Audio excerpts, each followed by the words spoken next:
El juramento de un doctor es salvar vidas, no quitarlas. Pero, ¿te has puesto a pensar qué pasaría si la mano que te ayuda a sanar es la misma que te empuja a la tumba? Imagina que las personas en las que pones toda tu confianza no te ven como un paciente, sino como un juego de niños, que tu vida no es más que un pasatiempo para un asesino de bata blanca, que por una oscura y perversa diversión, en vez de sanar, se ha convertido en el verdugo de tu vida. Hoy te presento 5 doctores que mataban a sus pacientes por diversión. Número 1. Joseph Michael Swango. Michael no nació como un monstruo. Nació el 21 de octubre de 1954, en Tacoma, Washington. Su infancia fue marcada por la dura figura de su padre, un militar que regresaba de la guerra de Vietnam, con un alcoholismo que destruyó a toda su familia.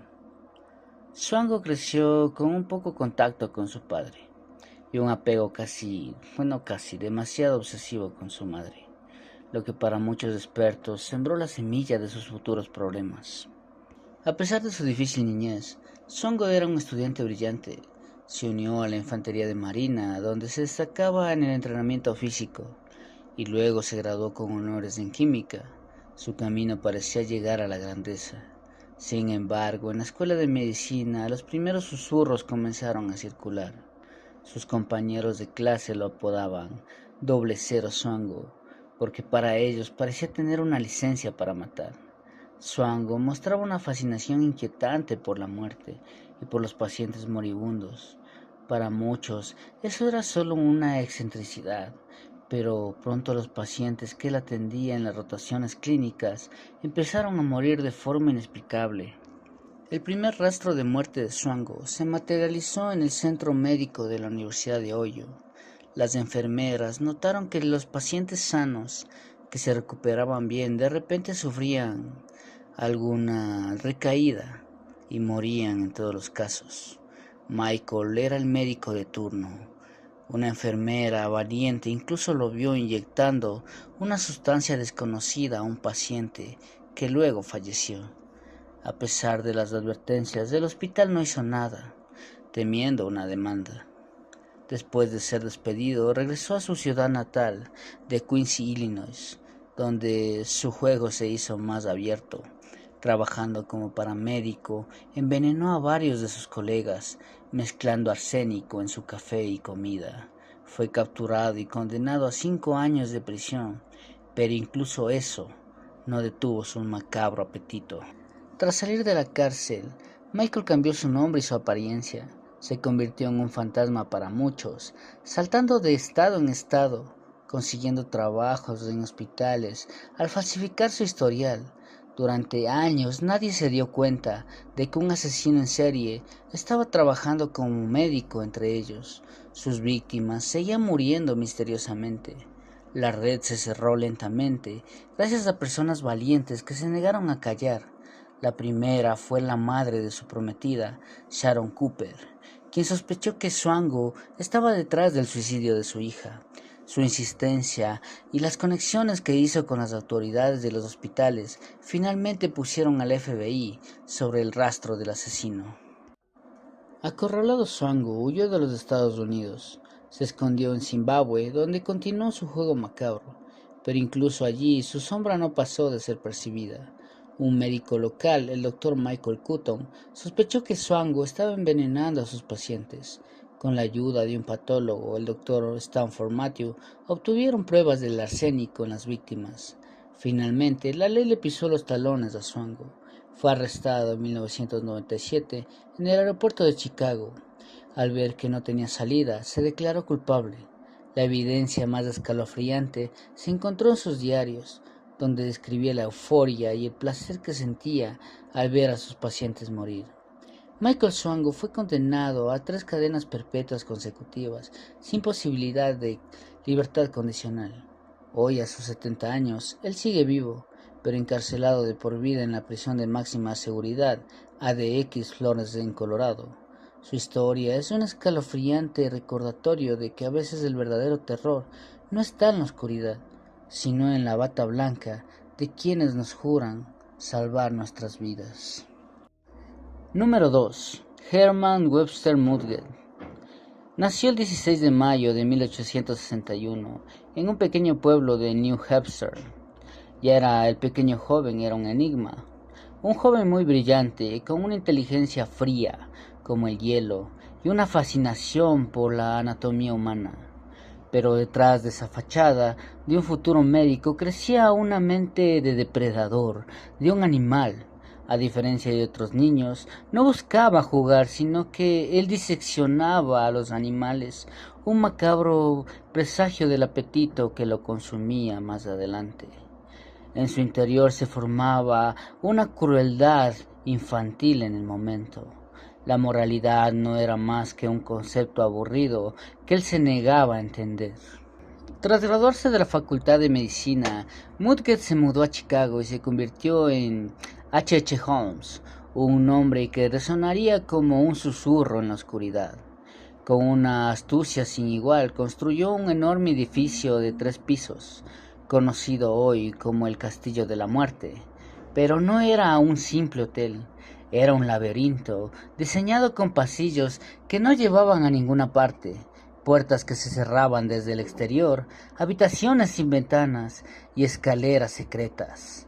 Cada ladrillo y cada plano tenía un solo propósito: ser una trampa perfecta. El edificio era una máquina de matar. Para Holmes las almas no eran más que presas para su placer. Se aprovechaba de la ingenuidad de los turistas de la Exposición Mundial de Chicago de 1893, un evento que atrajo a millones de personas a la ciudad. Las víctimas, en su mayoría mujeres solteras, bellas y jóvenes, se registraban en su hotel sin saber que estaban firmando su propia sentencia de muerte. El método de Holmes era tan cruel como ingenioso. Uno de sus métodos era la cámara de gas. Las habitaciones estaban equipadas con tubos ocultos. Por las noches, mientras sus huéspedes descansaban, Holmes se deslizaba hasta su puesto de control secreto, abría las válvulas y escuchaba sus últimas y desesperadas respiraciones. La segunda era la tortura. Algunas víctimas eran encerradas en cámaras acorazadas, dejándolas sin aire. Holmes se deleitaba con el sonido del terror. Era una sinfonía para sus oídos, un éxtasis para él, sabiendo que nadie podría oírlas. El método de tortura número 3 es la fábrica de la muerte. Los cuerpos ya sin vida eran arrojadas por un conducto secreto hasta el sótano de allí. Holmes tenía un laboratorio del horror, equipado con una mesa de disección, un horno crematorio y un pozo de cal viva. Para Holmes, un cuerpo era simplemente una materia prima nada más. Descuartizaba los restos y con su conocimiento en medicina preparaba los esqueletos para venderlos en la universidad. Se cree que la sangre de más de 200 almas inocentes tiñó su castillo. Holmes se creía invencible, pero su caída no llegó por sus asesinatos, sino por su propia arrogancia. En su ambición cometió el error más grande que puede cometer un criminal: confiar en otro criminal. En la cárcel le reveló a un ladrón de trenes llamado Mario Heathcote su plan para defraudar un seguro de vida. Cuando Holmes no cumplió con su trato, Heathcote, en un acto de traición, lo delató. A partir de ahí, la caza comenzó. El detective de los Pinkerton, Frank Geyer, fue el hombre que se convirtió en la pesadilla del monstruo. Geyer no solo descubrió que Holmes había fingido la muerte de su socio Benjamin Pitezel, sino que lo habría asesinado de verdad. Y lo que es peor, se había llevado a los 3 hijos de Pitezel, Alice, Ned y Howard, con la promesa de reunirlos con su madre. Con una dedicación incansable, Geyer siguió la pista de sangre a través de varios estados. Rastreó a Holmes hasta una casa abandonada en Indianápolis, donde en el sótano encontró los cuerpos mutilados de las niñas de Pitezel. Los horrores que descubrió confirmaron que Holmes no era simplemente un depredador, era un animal sin alma. La evidencia final llevó a su arresto en Boston en 1894. El 7 de mayo de 1896, el monstruo finalmente se enfrentó a su destino en la horca. Su última y patética petición fue ser enterrado bajo una capa de cemento. Él creía que su maldad era tan poderosa que incluso la tierra se negaría a aceptar su cuerpo. La historia del Dr. H. Holmes es un escalofriante recordatorio de que a veces el mal más puro, se esconde detrás de una cara educada y una bata blanca, y que los lugares más oscuros no son las tumbas, sino las mentes de los hombres. Número 3. Dr. Conrad Murray. No fue un asesino en serie como los otros médicos de los que hemos hablado aquí, sino que su caso es un ejemplo de cómo una grave negligencia médica puede llevar a la muerte de un paciente. En este caso, una de las personas más famosas del mundo, el rey del pop, Michael Jackson. Conrad Murray era un cardiólogo que se convirtió en el médico personal de Michael Jackson. En los meses previos a la gira de su concierto This Is It de 2009, su trabajo era asegurarse de que el cantante estuviera en óptimas condiciones para los exigentes ensayos y presentaciones que el rey del pop nos brindaba. El problema principal de Michael Jackson era un insomnio crónico que le impedía dormir. Como solución le pedía a Murray un medicamento muy potente que él le llamaba leche. Era el Propofol. El Propofol es un anestésico de uso hospitalario que solo debe ser administrado por un anestesiólogo en un entorno controlado, con equipos para monitorear las constantes vitales del paciente. No es un medicamento para tratar el insomnio en casa. A pesar de esto, Murray le administraba dosis de Propofol a Jackson casi todas las noches para ayudarlo a dormir.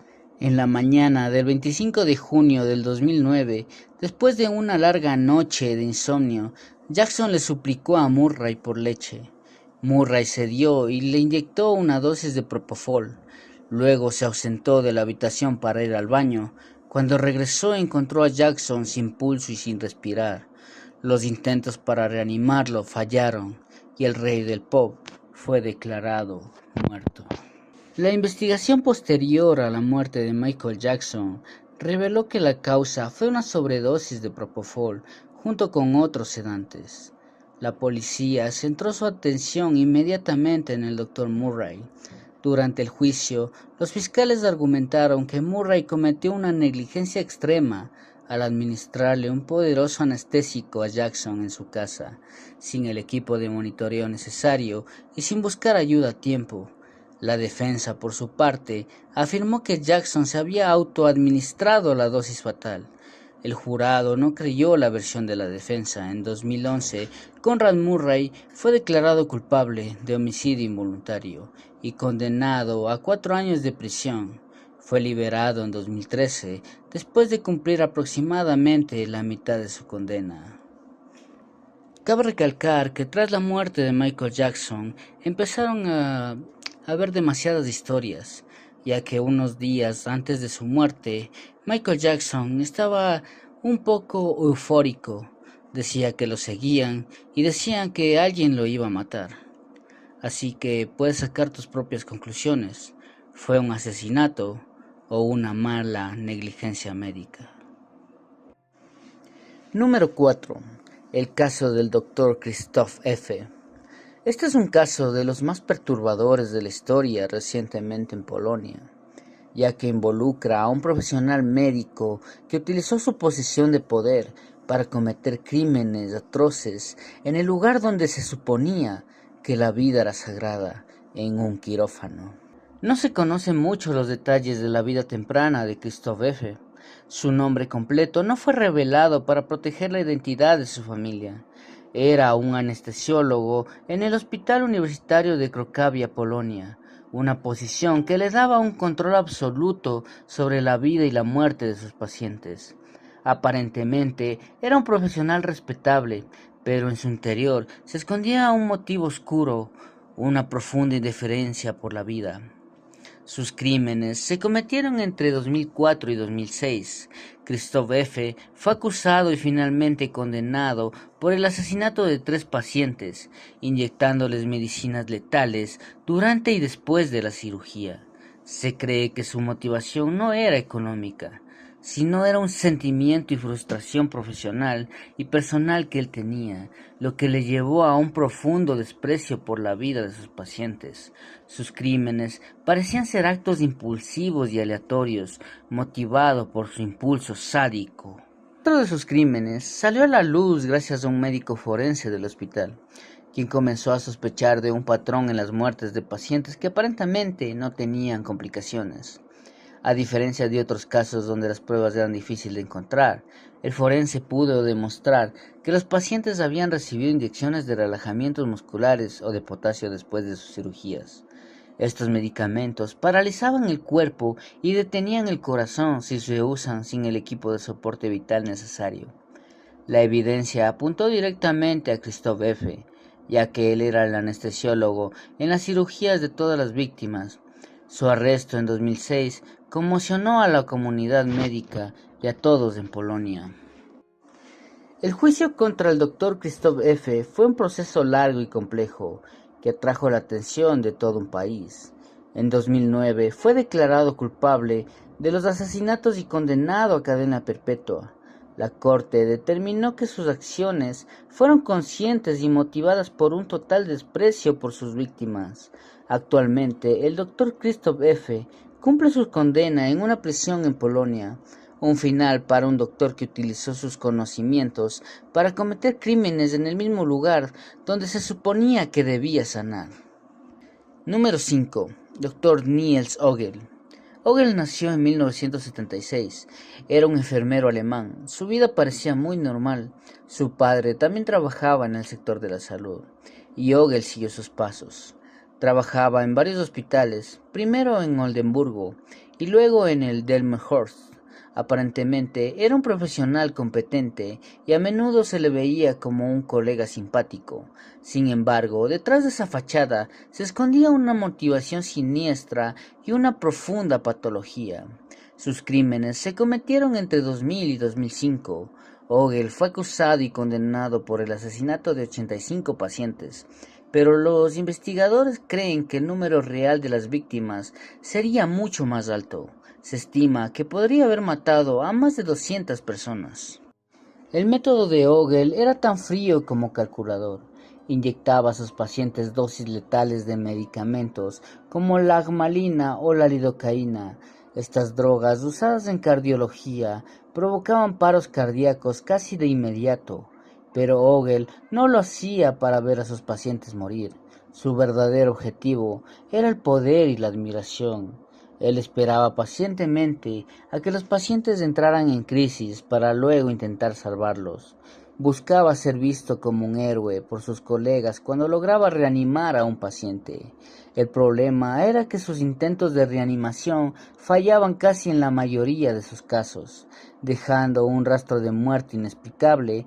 El asesinato era un efecto secundario de sus necesidades de validación y de sentirse que tenía el poder sobre la vida y la muerte de sus pacientes.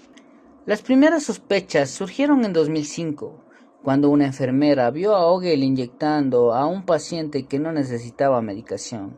La enfermera inmediatamente avisó a las autoridades, lo que llevó a su arresto.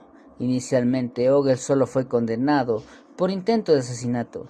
Sin embargo, a medida que las investigaciones avanzaban, se descubrió un alarmante patrón de muertes en los hospitales donde él había trabajado. Esto llevó a la exhumación de más de 130 cuerpos para buscar rastros de drogas letales que Ogel había usado. El análisis toxicológico de los restos fue la prueba definitiva. En el juicio de Ogel, confesó haber matado a decenas de pacientes. En 2019, Niels Ogel fue condenado a cadena perpetua sin posibilidad de libertad condicional. Su caso reveló las fallas en el sistema de vigilancia de los hospitales y dejó una herida profunda en la confianza pública hacia el personal médico. Y aquí queda la pregunta final en el aire. ¿Qué pasaría si la próxima vez que entregues tu vida para ser sanado, la persona que te atiende en realidad es quien te ha dado una sentencia de muerte?